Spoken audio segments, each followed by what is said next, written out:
time that we hit the end of that aisle and saw that noose hanging there, that we would break down in tears. I want y'all to understand, I looked there and I saw a green piece of rope the size big enough to fit over a human head. The size big enough to fit over a human head. I could see a body hanging from that noose. I think that is one of the most powerful images that's been burned in my memory forever. And I don't know what, I have very few memories that are that vividly burned into my memory. And the whole entire process of our activism is a blur to me. But that is one clear, vivid thing. And I want to speak to that to tell you that that is a tool of genocide. That is a tool that has been used to kill people. And the reality of it is the way our system is structured and made is so that people of color eventually die. And they profit from our death. They profit from the fact that we are supposed to be having a continual death. And that's why this needs to be remembered and noticed and recognized. This is not something about someone being irresponsible or some jerk that just wanted to put something up. This is historical. This is historical, and we need to know this. And I'm sorry to come at y'all. I'm honored to be able to speak in front of y'all right now. I am so honored. But this is something that is real. Now, I know in my experience at UCSD, that brought me back to something post-traumatic that I never knew I could experience. And I know that a lot of you may not have direct ties or understandings of the situation, but I really need you to look up the history. Have you ever heard of the Willie Lynch letter? And if you haven't, I recommend you read it. Because there are 300 guaranteed years of oppression. And that is not even the tip of the iceberg. And I'm going to say it again so you can look it up, because it's probably one of the most powerful things you can read. The Willie Lynch letter. You can easily Google it. And that's also where the term lynch comes from, which comes from the use of nooses.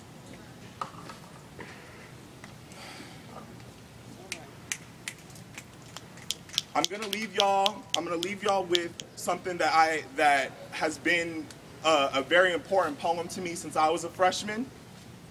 But I also want y'all to keep in your mind that this is not just something that someone did that should be ignored so we don't give them the power. The power is already there. That's why they wrote it. We have to take the power back. But ignoring it, silence is not power. It's not. We cannot possibly let this happen. I'm not telling you what to do or how to do it, but you have to acknowledge it. Acknowledging is the first step. Now you can decide what you want to do after. I'm going to leave you with this poem. It's called To Be Alive. Think of the millions of other sperm who competed for your spot.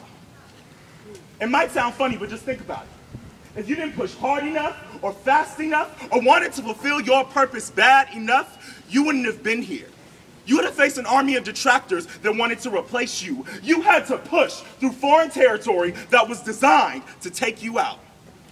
You may have thought it would have been a burden to have never been born. No hardship, no heartache, no hurt, no hate, but you would know nothing but the empty silence of eternity. An eternity of nothing. No love, no knowledge, no truth, no passion, just silence. I would take a lifetime of heartache if I was given only a few moments to feel alive, and I mean truly alive. Like the chance to rest my head on my mother's lap, even as an adult, and let her run her hands across my hair. Like laughing with my sister over the silly shit that we do and just being grateful that I'm a part of her life. Like look at my lover in their eyes, feeling their heartbeat against mine, echoing the sound of our perceived destiny. That is truly alive. I choose life because I have the opportunity to experience great joy after immense sorrow. Even when my heart is heavy with thoughts of past lovers who refuse to choose me, I know life is full of possibility. I choose life because I have the ability to heal the ills I see in the world. Even when my heart is heavy with thoughts of young who perish because no one would catch them, I know my voice can be the one that grounds those who remain. I'll never say I can't make it. And I won't allow you to say those things either. So do not tell me that you are not strong enough, and do not tell me that you are not bold enough to make it. You were born of the love and passion of two souls seeking connection. You made it into the womb. Opportunity chose you. You outraced a million other possibilities to become the reality. And life is nothing more than another journey to fulfillment. And all those who seek to break you with their ignorance, abuse you with their negligence, mistreat you with their lack of compassion, those are the ones that can and will be surpassed to true contentment. And while they invest their energy trying to break you of your beauty, you must give this journey your all and press on to the ultimate fulfillment of the promise that you embody, because I refuse to believe that you have come this far to crawl back into the womb of eternity. Go ahead, Grant. Come on now. And if love is what moved you in the womb, if it's the reason why you race so passionately, then let it move you again. And if you've heard this from no one, let it be known that you've heard it from me. I love you, and I need you to live. I love you, and I need you to hold on. I love you, and I need you to make it through. Yes. We may not know each other, but the heart's cry transcends all barriers of knowledge. We may not speak the same language, but the heart speaks of emotion, and emotion's only impulse. Yes. We may not be the same color, but our heart is of the soul, and our souls share the same source. We may not be the same gender or orientation, but because we live, our hearts beat in the same symphony.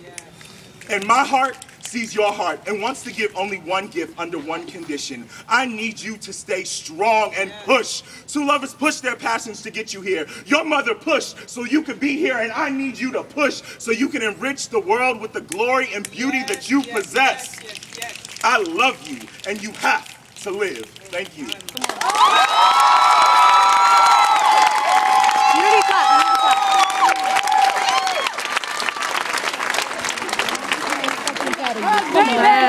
Come on.